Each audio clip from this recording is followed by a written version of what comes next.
Silence across the stars, the colony world of Nira 5 floated in quiet space. It had no armies, no warships, just farms, research domes, and small towns spread across the green surface. For years it lived in peace. Then the war came.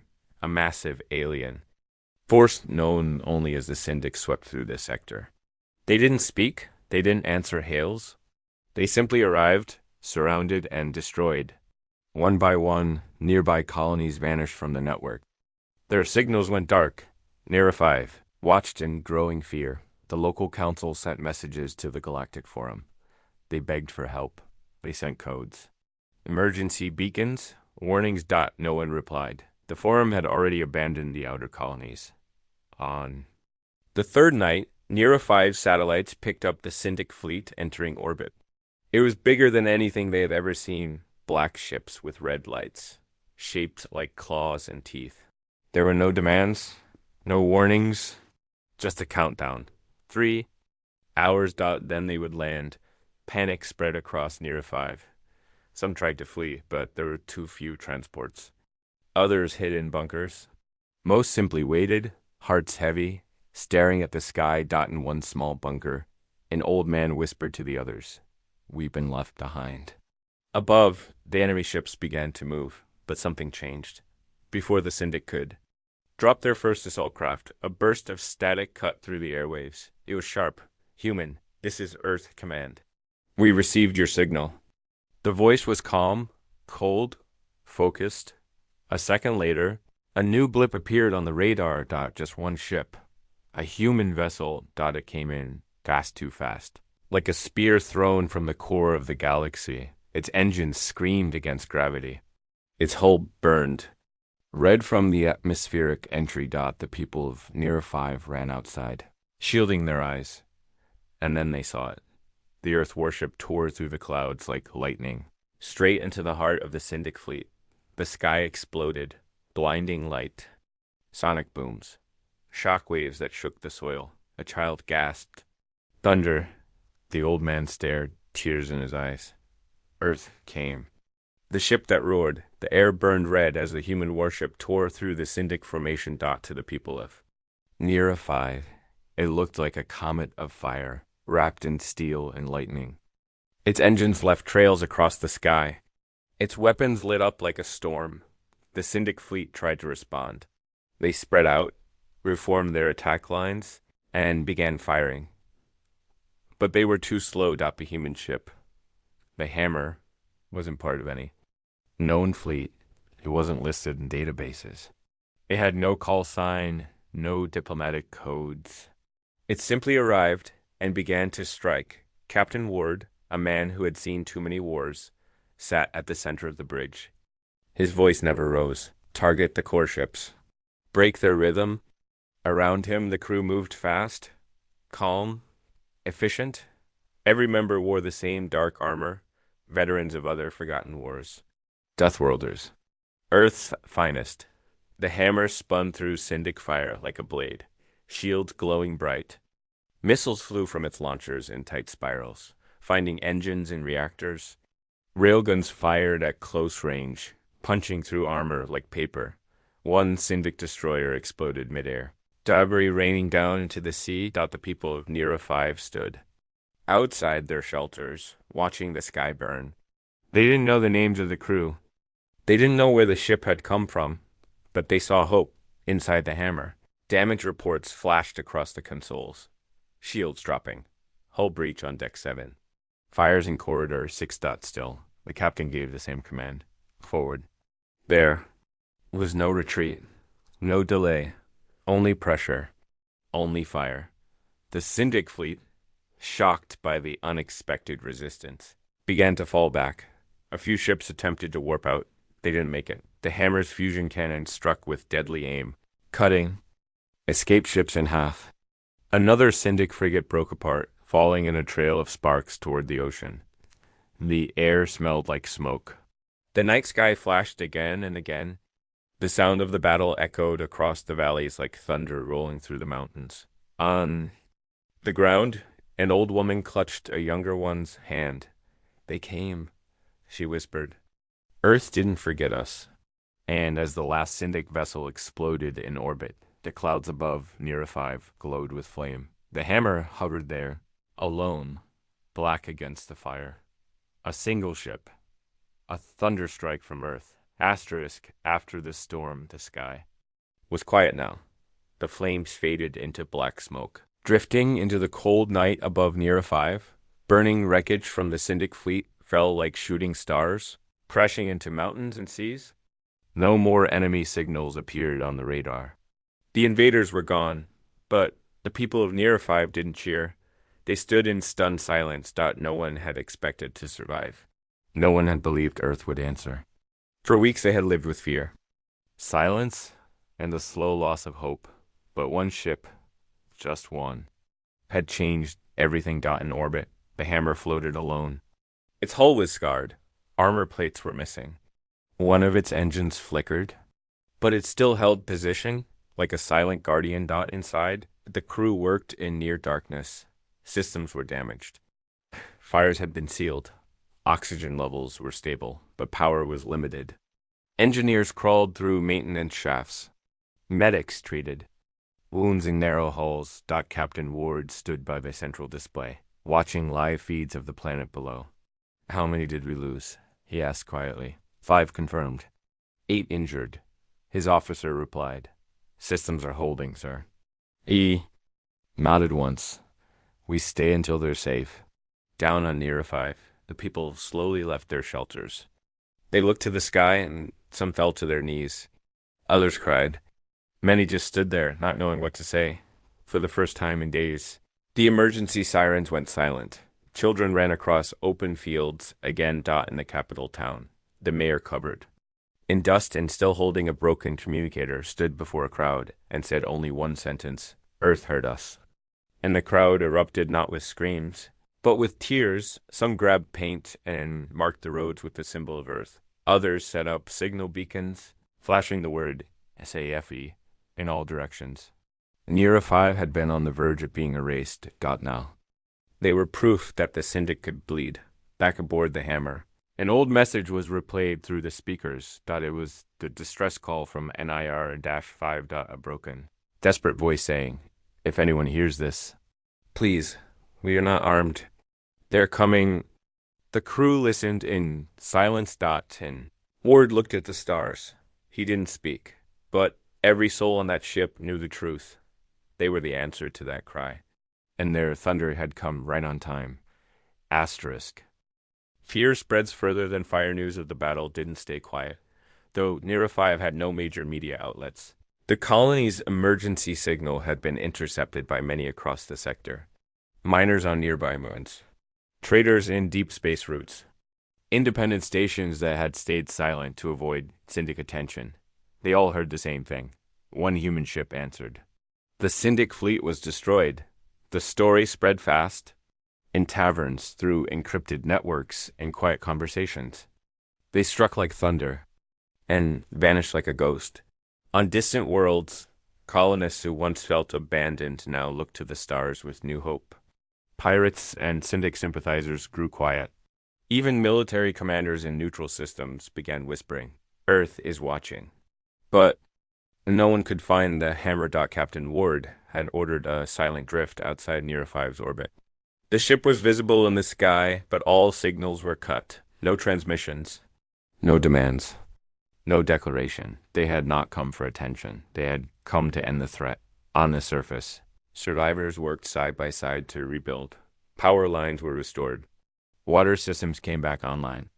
Human engineers from the hammer quietly landed in drop pods to help repair key infrastructure, then left without saying much.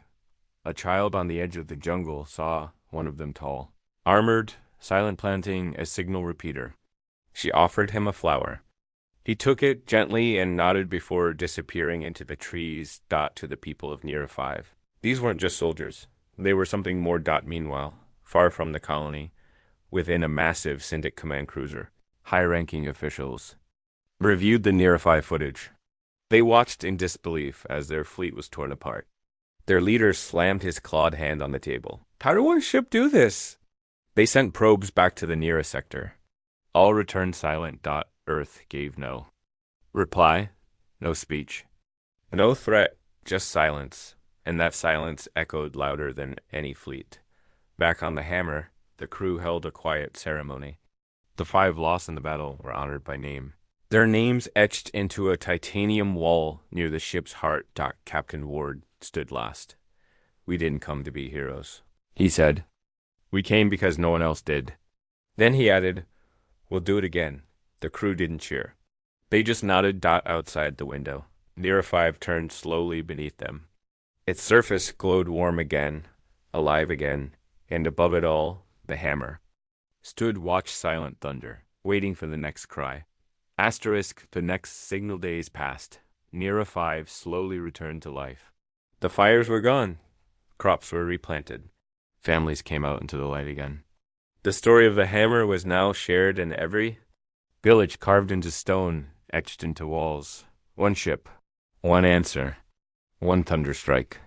But aboard the Hammer, peace was not a destination, it was a pause. The engineers worked nonstop. Hull plates were replaced using salvaged syndic metal. Energy cells were rerouted through backup cores. The ship still bore the marks of battle, but it was healing like its crew. Captain Ward didn't speak much. He walked the decks. He checked the wounded. He personally reviewed every transmission from the surface, and he waited. Because he knew the war wasn't over, and he was right. 3 days later, a faint signal reached the Hammer, this time from a different planet, one called Dia SK A-4. It was a mining colony, small and remote. The message was broken, barely held together by static. Se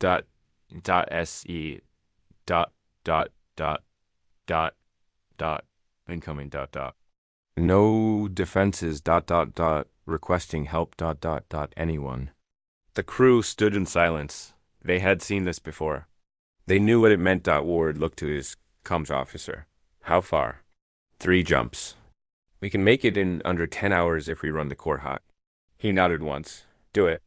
One of the young technicians hesitated. Sir, we just finished repairs. Ward turned to her. His voice was calm. They don't have time for us to rest. The crew moved immediately. No hesitation. They had all made their choice back on Near 5, when no one else answered. They would dot down on the surface of Near 5. The people watched the Hammer begin to rise. Engines lit. Dust swirled. A young boy ran to the top of a hill and waved. Others joined him. Forming a line along the ridge, they didn't beg for the ship to stay. They knew what it meant when the Hammer left, and they whispered the same words. Someone else needs them now. In the sky, the Hammer vanished into a jump gate fire, trailing behind it like the crack of thunder. Asterisk. Thunder over Daska 4. Daska 4 was dust and rock. A harsh mining colony with no military presence and barely enough power for a defense grid. The people lived in tunnels below the surface, working under harsh conditions. They had heard rumors of. What happened on Near 5? Whispers passed down by smugglers and traders. One ship destroyed a fleet. Earth answered. Thunder came from the stars, but most didn't believe it. Not really. Then the Syndic arrived. No warning. No mercy. 6 warships in tight formation. They began targeting communication towers and ventilation shafts. No landing parties. No offers. Only destruction. The people of Daska 4 sent out their final distress signal. Already convinced it would be their last. Then something happened. The clouds above the crater. Field shimmered and a gate split the sky. From the burning edges of space came the Hammer. Its arrival wasn't slow. It ripped into orbit like a blade. Its wake shattered small asteroids and turned night into daylight. On the ground, people looked up through cracked visors and grimy windows. One man whispered. The thunder came. Syndic sensors picked up the human ship instantly. Orders flew. Across their fleet, they expected another wild attack like Near 5, but this time, the Hammer didn't strike right away. It hovered. Watching. Waiting. Inside the bridge. Captain Ward studied the enemy formation. His crew was silent, focused, ready. He wasn't going to waste a single second. He wanted them to see what was coming. Begin with the cruisers, he said. Cut their teeth off first. Railgun spun. The first salvo dropped like fire from a storm. One Syndic cruiser was hit through the engine and went silent. The second tried to evade but collided with debris crippled in seconds. The rest of the Syndic ships scattered.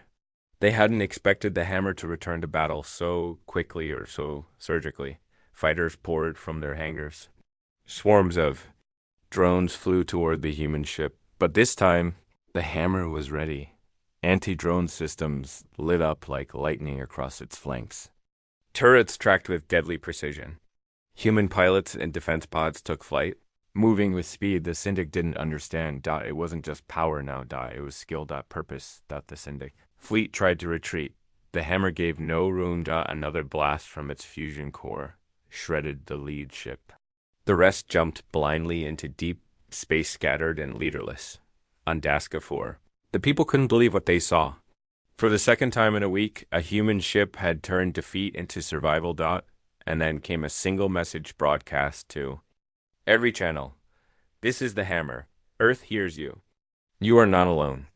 That message echoed through tunnels into helmets across the galaxy. And everyone began to understand. When hope was gone and darkness fell, Earth struck like thunder. The thunder that stays. The battle over Daska 4 was one. Smoke from Syndic wreckage floated in orbit. Glowing under the weak sun, scattered debris slowly spun through space. And at the center of it all, the hammer remained scarred, burning in. Some places, but standing. On the ground, the colony's underground shelters erupted in cheers. For the first time in years, the workers and families of Daska 4 felt something new. They felt safe, not because they had weapons, not because of the government, but because someone had come. Inside the hammer, the crew tended to wounds, sealed ruptures, and quietly shared food in the common deck. No grand speeches, no celebrations, just the quiet satisfaction of another. World saved. Captain Ward sat alone in the war room, listening to updated transmissions. Reports flowed in from nearby colonies, distress calls, requests, signs of Syndic movement. One voice stood out. This is Aska Station. They're coming. We don't have time. We need someone. Anyone. Please. Ward didn't flinch. He tapped the screen and set the next course. Outside the command window, Daska 4 spun peacefully below. In the dust near the mines, someone had drawn a giant thunderbolt symbol using glowing blue markers. A thank you. The message was clear. Earth answered. Across the galaxy, other planets heard the same stories. Of a human warship that never stayed, never lingered, never asked for praise. Just arrived, struck hard, and vanished. Some began calling it a myth. Others called it a miracle. But the Syndic called it by a different name, the Thundership. They feared it. They never knew where it would appear or when it would strike. Only that when it did, they lost. And in every dark corner of the galaxy where fear had once ruled, a new kind of hope stirred. A hope that maybe if they cried out ... someone would come. Back aboard the hammer, the engines warmed. The crew gathered. No one needed orders. One jump, one world. One more answer. And as the ship vanished once more into the stars, it left behind more than fire. It left behind a message. Even when hope is gone, thunder may still come. And it speaks with the voice of Earth.